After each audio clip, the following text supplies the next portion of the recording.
You know the conspiracy. The moon landing was faked. It was a Hollywood studio set. It wasn't even filmed live. All true. You might feel vindicated, knowing that the televised broadcast was an elaborate ruse. However, I wouldn't smugly don that tinfoil hat. The 1969 broadcast was fabricated because the real moon landing uncovered unworldly horrors. In 1992, as a fresh-faced NASA employee, I experienced this organization's classified initiation process. I was privy to the knowledge that the iconic moon broadcast had been a hoax. I felt pity for Aldrin, Armstrong, and Collins. If the technology had been ready, they could have walked on the moon. I sighed. They deserved that mission. Nobody deserved that mission, Dr. Penny Bradshaw muttered. I ignored the scientist, as she wasn't the most socially adept person. Do you know about the first tape? She continued. I sighed, realizing the conversation could not be avoided. Huh? I asked, attempting to mask my annoyance. The first tape, Penny repeated. I don't know what you... We went to the moon, Penny said. The Apollo lunar module went to space, but it was the Aldo module which landed. It was the scouting module. Auclair and Smithson were the first men on the moon, and the Apollo module would have landed too, but... A second module? I scoffed before deciding to entertain the old woman's wild story. And why wouldn't these astronauts receive the credit for landing first? Snapping back into reality, Bradshaw flushed. Oh, I shouldn't have talked about this. Forget I said anything. Dr. Rowland told me that we never landed on the moon, I said. Why would he lie? Why would he spin an even taller tale? He could have allowed NASA employees to continue believing what the rest of the world believes. We distract you from the truth. Some things aren't worth knowing. Before the moon landing, we had no idea what we were going to find, Dr. Bradshaw explained. But there were murmurings about the unsettling frequencies, the received signals, which had driven several scientists to abandon the project entirely. Many of the higher-ups didn't want us to send a manned mission to the moon, but the Russians were stubborn about pressing onwards. We had to beat them. I don't understand, Dr. Bradshaw, I said, not believing a word of her tale. People saw things, Daniel. Things they couldn't explain. The radio signals drove them insane. One man took his life, but they don't talk about that. They don't talk about what really happened on the moon. They didn't tell us any of this, I said. And if it were true, they would tell us. She sighed. You have no idea about the things that they hide from you. Aldo 11 was a black operation off the books. It ran alongside the Apollo 11 mission. It was intended to prove to NASA that Armstrong's manned mission to the moon would be safe. Right, I sighed. Ignoring me, Penny Bradshaw continued. We had a contingency to utilize a pre-recorded tape from the studio. And when Aldo 11 failed, that's exactly what we did. What are you saying? I asked. We went to the moon, but the real tape was never televised? Penny Bradshaw nodded.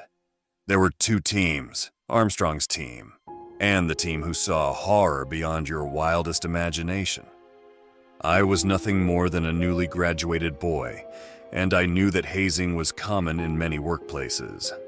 But in the case of Penny Bradshaw, I knew she didn't have a vicious side.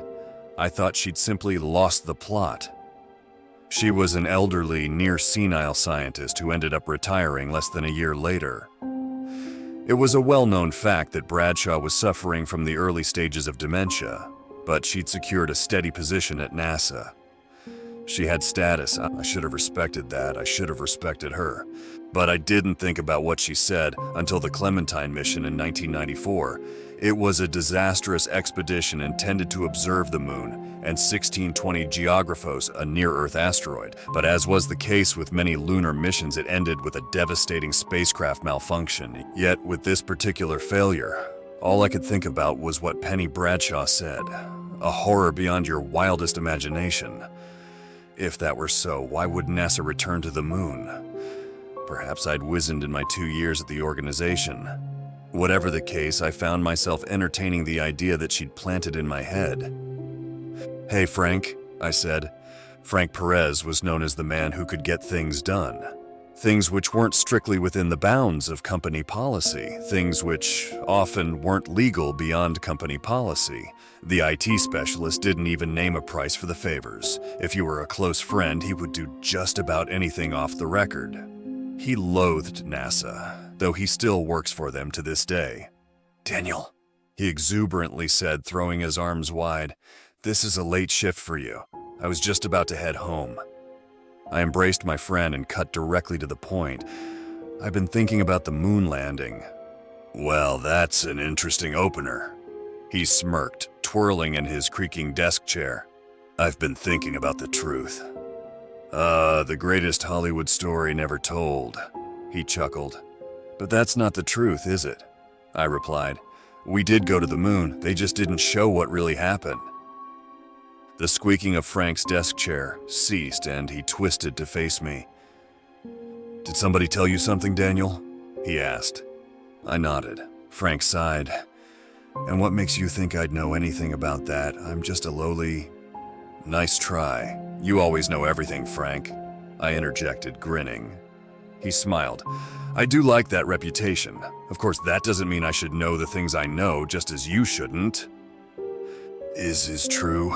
I gasped. "They double-bluffed us." Frank nodded. "Why did they tell us that they faked the moon landing?" I asked. "Why not continue with the normal narrative? Why are they so determined to bury the truth of the astronauts who really walked on the moon first?" "They fed us a phony secret to keep our eyes off the real one," Frank answered. "It's the sort of maneuver I would expect from the conniving worms on the board, of course. But I fixed their computers, Danny, and their security is abysmal. I've seen their secrets. They may know a lot about physics, but I know more about the hardware that runs this place." "What did you see, Frank?" I asked. The man shiftily cast his gaze from left to right, ensuring that everyone in the office had gone home for the night. Then he beckoned me closer. "The real 1969 tape," he said. Though I knew nothing at that moment, the whispery tone of his voice iced my body. "What was on it?" I asked. Frank's eyes grew distant. "Death." The computer expert patted a desk chair beside him and I sat down. "I have the file, you know. I shouldn't, but I do. And I'll show you," he said, starting to type. "But the contents of that tape change you." I shivered, but my lips moved of their own volition. "Show me," I said. Frank nodded, having already entered prisms into the Explorer's search bar. "One final thing." He paused, hovering the cursor over a file entitled 011_tape. I sighed. Come on, Frank. It's okay. I know what—" "You don't know anything, and you'll know even less after seeing this. It will corrupt your dreams for nights to come," he interrupted. "After I saw the footage, I had visions, Daniel. Awful visions. I made it through the ordeal, but I don't know what happened to me. The same thing that is reported to happen to anyone who watches it." I rolled my eyes. "Come on, Frank. You watch too many films." "You may be a man of science, Daniel, but in 10 minutes you won't be. There are various classified documents concerning the tape. These reports detail the thing that Auclair's team found, and even 30 years later, we still don't understand it. Nightmares, hallucinations. I'm ready, Frank. This is an opportunity to witness a pivotal point in human history, something few people have ever seen," I said. "I won't let this opportunity pass." "But—" Frank started. "You survived it," I interrupted. "I'll be fine. I'm willing to take the risk, Frank. Curiosity gets the best of me. I don't believe that a tape causes hallucinations or feverish dreams, but I certainly hope it gives answers." He sighed. "Some questions don't have answers, Daniel." Nevertheless, Frank Perez clicked on the file, and the tape began to play in a small window. The video contained grainy, blurred footage of a metallic ladder leading towards a rocky, cavernous surface. "This is Auclair," a man with a sturdy French accent announced. "Status report on the Apollo 11 module." "Auclair, this is Mission Control. Apollo 11 module nears arrival. Awaiting your verdict," a static voice responded. "Roger," Auclair replied, "taking my first step now and the weather's looking fine." You are the first man on the moon, Commander Louis Auclair. Congratulations. The voice responded. Thank you, Control. Auclair responded. Smithson is joining me now. Second man on the moon, Smithson joyously laughed. The pair floated aimlessly for a few minutes, reveling in the truth that they were the first two men on the moon. Though nobody outside of NASA would ever know, I can only imagine the elation they must have felt. Readings do not match those of unmanned missions, Auclair said. No radio interference. Coast is clear. Negative. Picking up readings near the Surveyor 1 site, Commander, Smithson said, visibly hopping into the distance. Copy, Smithson. Did you copy Mission Control? Auclair asked. Copy, Auclair, the static voice said. Analyzing the transmission now. Unidentified radio signal confirmed. It matches the Surveyor 1 data. Conferring with primary mission controller. Wait for the go-ahead to continue. Continuing exploration, Mission Control, Auclair announced. The warped footage depicted the two-man crew bounding slowly across an ever-darkening lunar surface. Their craft had landed towards the dark side of the moon. Auclair steered the camera towards Earth for a brief moment, and a white block was visible in the distance. The official Apollo 11 module. Commander, are we clear to proceed? Smithson asked. The second-in-command pointed an eager-gloved finger towards a lightless opening in the face of a mountainous ridge. Auclair and Smithson, this is Mission Control. Await instruction from Controller. We have not cleared you to keep... Negative, Auclair interrupted. I won't go home without seeing what's in there, sir. Smithson, we're heading into the cave. Auclair, the Mission Controller has... The static voice started. Return, ship Aldo 11 crew. Another voice intermittently growled. That... an order. The second man sounded much sterner than the first, but the transmission was so choppy that he was barely intelligible.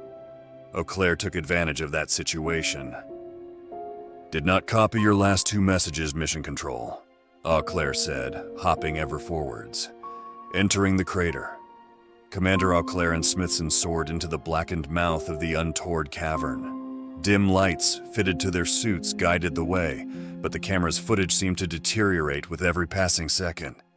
Do you hear that? Frank asked me. I'd been so immersed in the recording that I'd hardly noticed my friend and I were sitting in a dark, empty office. I truly believed myself to be on the moon with Auclair and Smithson. But I heard it. The crackling? I asked. Frank nodded. That's interference from the radio signal. What is this a signal that they keep mentioning? I asked. Frank's face turned pale, but he didn't respond. He simply nodded his head at the footage of the astronauts floating through a narrow, lightless underground tunnel. Commander Auclair, do you see that? Smithson shouted. The commander gently sprang towards his friend, and the camera revealed a domed room. Oddly smooth walls enclosed the tiny space. It all looked manufactured somehow. Unnatural. What is that in? Auclair whispered as the two astronauts swam towards the center of the room. I realized that the light was no longer coming from the astronauts. I distinguished a translucent, glassy object in the heart of the room, a triangular prism that emitted a throbbing glow. The recording was so damaged that it was painstakingly difficult to discern the visuals or the audio. And yet, something about that object was crystal clear. It was immeasurably vibrant, distinct from its surroundings. This is the source of the signal, Smithson said. I told you we were right to land here. Excellent work, Smithson, Auclair said. Mission Control, do you copy? Aldo 11 crew, do you receive this transmission? Return to your module now. The static voice repeated. Roger, we lost you for a minute there. Auclair lied. It's beautiful, isn't it, Smithson? We'll go down in history for discovering this. Could it be evidence of alien life? God? Who knows? Future scholars will decide. Smithson didn't respond. Smithson? Auclair asked. The unresponsive astronaut hovered before the prism, transfixed by the inexplicable light it cast from its invisible innards. Smithson, we're going to return to the module. Do you copy? Auclair asked. They might still allow the Apollo 11 mission. We've proven that there is no danger here. I didn't used to understand, Smithson whimpered, seemingly oblivious to his commander's presence. "I do now." Auclair glided closer, filming the bright object. The audio interference increased in severity. "Smithson, are you okay?" Auclair asked. "Aldo 11 crew, return to your lunar module." Mission Control repeated. And then something happened which, to this day, I have not been able to rationalize. The prism's front face reflected something I recognized. A man standing beside Commander Auclair. "My dead father," I exclaimed in horror, and the tape froze. "What is this?" I asked, panting heavily. But Frank, much like Smithson, didn't hear anything out of his own head. I'm sorry, Amelia, I'm so sorry." I was staring at something beyond any scientific explanation. In a 1969 tape on the moon, I saw my father. That tall, terrifying man from my childhood. A malignant man. A man who somehow eyed me from the prism's surface, an object filmed 30 years ago on an ancient, cursed film. I'd long suppressed the memory of what father did to me, the merciless beatings, the night on which he tried to kill my mother, my 10th birthday. But as his bulky black eyes bore into my soul, that painful prism provided clarity that I had never wanted, never needed. It reminded me of what happened that night, how I saved my mother. It revealed the knife in my hand, the blood staining the serrated edge after I sliced his throat. I had to do it, I convinced myself, eyes swelling with fearful tears. The prism tape unfroze. "Smithson!" Auclair cried. Auclair's camera was no longer in his hands. It floated in the cavern.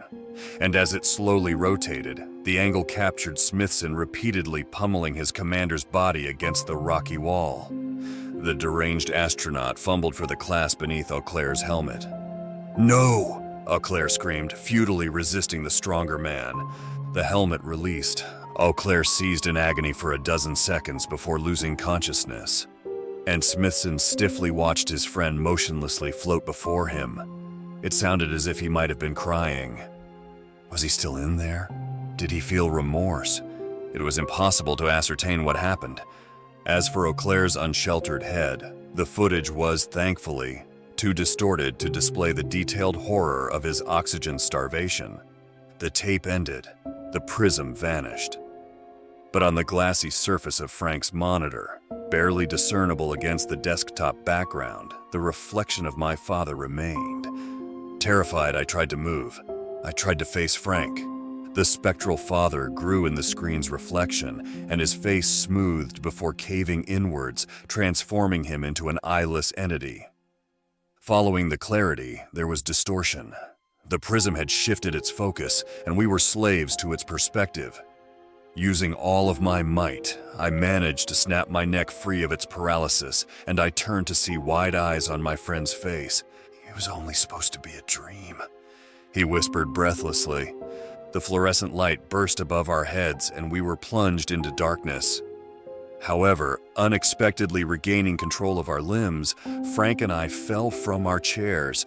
"What did you see?" Frank panted. "My father," I whispered, "and he's disappointed," a voice hissed. I twisted my head to see my father, a man whose frame scraped the ceiling tiles. He was scarcely illuminated by the moonlight, but I could feel those eyeless sockets surveying me. "Run!" I yelled. We stumbled to our feet, and the nightmarish depiction of my father swung hopeful fingers in my direction. He caught the nape of my neck, and I cried in agony as I felt flesh peel away, buried beneath decaying nails. But I didn't stop to lick my wounds. I pushed Frank forwards, and we navigated the labyrinth of cubicles. It never seemed real to me, Frank started as we breathlessly ran towards the exit. "Keep moving," I screamed. I didn't dare look back, but I heard furnishings and office equipment crumble beneath the boundless limbs of my malformed father. The prism preyed on my darkest thoughts. It depicted Dad the way I had always seen him as a child. Frank burst through the exit, and the light from the hallway spilled into the office. We stumbled out of the blackness, and I spun to slam the door on the abomination pursuing us. Then, with bated breath, we waited for the creature to tear through the flimsy door before undoubtedly tearing through us. but nothing came. The sound of footsteps tapered away. I pictured my father silently waiting on the other side of the door, baiting me, much as he had always done during my childhood.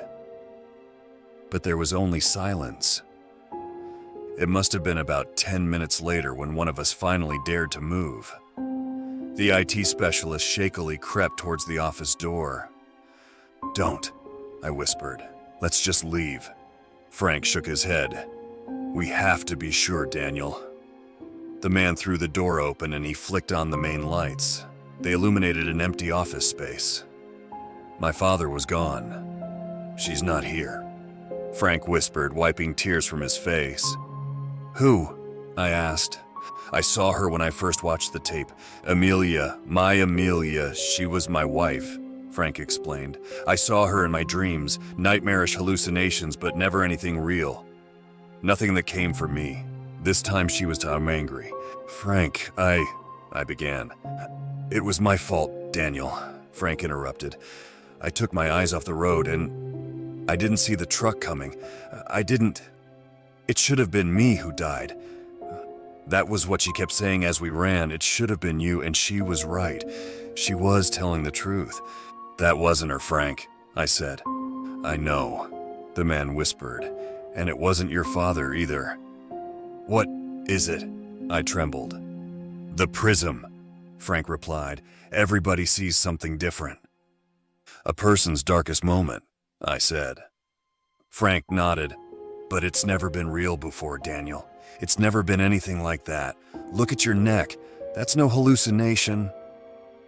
I gingerly touched the bloody gashes behind my head, wincing as the adrenaline wore off and the pain finally came to the forefront of my senses.